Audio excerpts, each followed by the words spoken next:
चलिए, इस वक्त राजधानी भोपाल से आपको अपडेट बता रहे हैं। लगातार बच्चों के साथ हो रहे अपराध के बीच अब बच्चों की सुरक्षा को लेकर बाल आयोग ने गाइडलाइन जारी की। आयोग ने बच्चों की सुरक्षा के तहत ये गाइडलाइन जारी की है। 13 बिंदुओं पर ये स्टैंडर्ड ऑपरेटिंग प्रोसीजर यानी गाइडलाइन है जारी की गई है। इसमें बच्चों को खासतौर से गुड टच और बैड टच की जानकारी दी जाएगी। स्कूलों में इसकी जानकारी बच्चों को दी जाएगी। निजी स्कूलों में बाल सहायता समिति का गठन किया जाएगा। अभिभावक समिति के साथ हर महीने बैठक करेंगे और स्कूल वाहनों में भी महिला चालकों को प्राथमिकता मिले, इसको लेकर भी गाइडलाइन में लिखा गया है। स्कूलों में उच्च न्यायालय की जो गाइडलाइन है उसका सख्ती से पालन हो। साथ ही साथ जो सीसीटीवी कैमरे वाहनों में और भवनों में लगे रहेंगे उसका 30 दिन का डेटा अनिवार्य रूप से रखा जाए, इस गाइडलाइन में लिखा हुआ है। निजी स्कूल में लगातार घटनाओं की जो बच्चों के साथ बढ़ोतरी हो रही है उसको देखते हुए आज हमने एक महत्वपूर्ण एसओपी बाल संरक्षण अधिनियम के अंतर्गत जारी की है, जिसमें विशेष तौर पर जो हमारे छोटे बच्चे हैं प्री प्राइमरी के, जो कि बहुत ज़्यादा अबोध होते हैं, जो जानते नहीं है किसी बात को, उनके लिए कक्षा की प्रार्थना के तत्काल बाद 10 मिनट और छुट्टी के 10 मिनट पहले, आधा घंटा पहले, उसमें 10 minute bad touch good touch safe unsafe class teacher यानी कक्षा के टीचर को बताना होगा आवश्यक रूप से।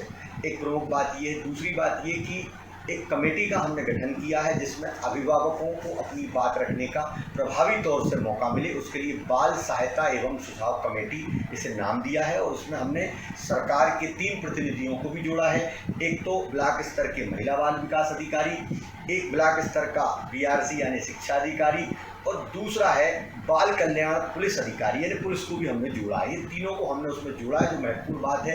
और ये कमेटी जो है वो एक प्रत्येक माह में बैठक करेगी और बैठक करके जो भी पालकों की समस्याएं होंगी, और दूसरी बात उसमें हमने बच्चों की सहभागिता भी ली है, यानी कि प्राइमरी, मिडिल और हायर सेकेंडरी सेक्शन से 3 बच्चों को भी लिया है, 3 पालकों को लिया है, तीनों सेक्शन से। इस प्रकार से कमेटी बहुत मजबूत और प्रभावी तरीके से काम करेगी। और तीसरी बात यह है कि जो आजकल जो हमारे आवागमन के साधन है स्कूल के, इन पर भी हमने इस सीसीटीवी का जो डीवीआर का डाटा है वो कम से कम 1 महीने तक सुरक्षित रखना होगा।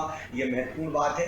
दूसरी बात ये है कि ट्रैफिक के नियमों का पालन तो करना ही है, और महिला चालक हो सके तो उसको प्राथमिकता देना है। ये महत्वपूर्ण, और बाकी एसओपी में कई महत्वपूर्ण बातें हैं जिसको लेकर हमने निजी स्कूलों को लेकर प्रदेश के समस्त 52 जिलों के कलेक्टर और एसपी को ये पत्र लिखा है और जिला शिक्षा अधिकारियों को इसकी सूचना दी है, और संबंधित प्रदेश के जो कमिश्नर हैं उनको सूचना दी है। तो जैसा कि आपने सुना, बच्चों को गुड टच और बैड टच की जानकारी देने के साथ साथ अब अनिवार्य रूप से वाहन चालकों की जो वाहन है उनमें सीसीटीवी कैमरे अनिवार्य है, जिसमें 30 दिन का डेटा होना ही चाहिए। साथ ही साथ उच्च न्यायालय की जो गाइडलाइन है उसका भी पालन होगा। साथ ही साथ अभिभावक समिति के साथ हर महीने बैठक भी होगी। प्रदेश के 52 जिलों में इसके आदेश जारी कर दिए गए हैं। बच्चों की सुरक्षा को लेकर ये कदम उठाया गया, खासतौर से अभी हाल ही में जो घटना हुई है उसके बीच ये कदम उठाया गया। चलिए, हमारे साथ इस वक्त रिजवान जुड़े हुए हैं। रिजवान, जो आज गाइडलाइन जारी की गई है बाल विभाग के द्वारा, उसमें कई सारे जो एसओपीज हैं उसको मैं देख रहा था, और सवाल यही है कि शहरी स्कूल के तो फिर भी मापदंड तय हो जाएंगे और पालन भी हो जाएगा, बाकी छोटे शहरों का क्या, वहाँ पे किस तरह से पालन हो पाएगा, क्योंकि एक बड़ी जिम्मेदारी है।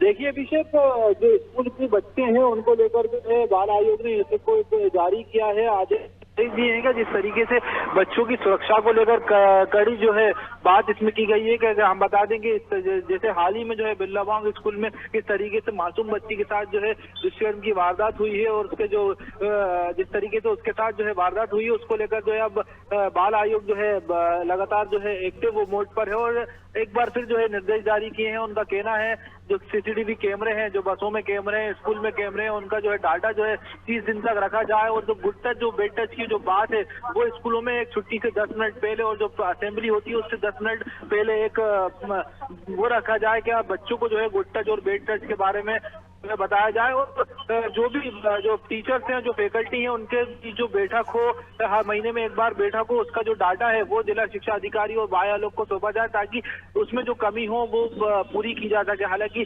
अब जो है सभी बसेस जो है वो पुलिस की तरफ से भी चेक की जा रही है कि किन बसेस में जो सीसीटीवी कैमरे हैं, जो सुविधाएं होना चाहिए वो है या नहीं है। और एक सबसे बड़ी बात जो है वेरिफिकेशन की, यहाँ पर जो है बाल आयोग ने जो पत्र जारी किया उसमें लिखी है कि जो भी कर्मचारी जो स्कूल में रखें और उनका जो है वेरिफिकेशन सबसे पहले करवाएं ताकि किसी भी आपराधिक रिकॉर्ड से वो पहले जुड़े ना हो। अगर जुड़े हो तो उनको बिल्कुल भी न रखें, क्योंकि बच्चों का जो सवाल है वो काफी महत्वपूर्ण है और इसको लेकर जो है जारी जो है पत्र किया गया है, पत्र में लिखा गया है ये विषय।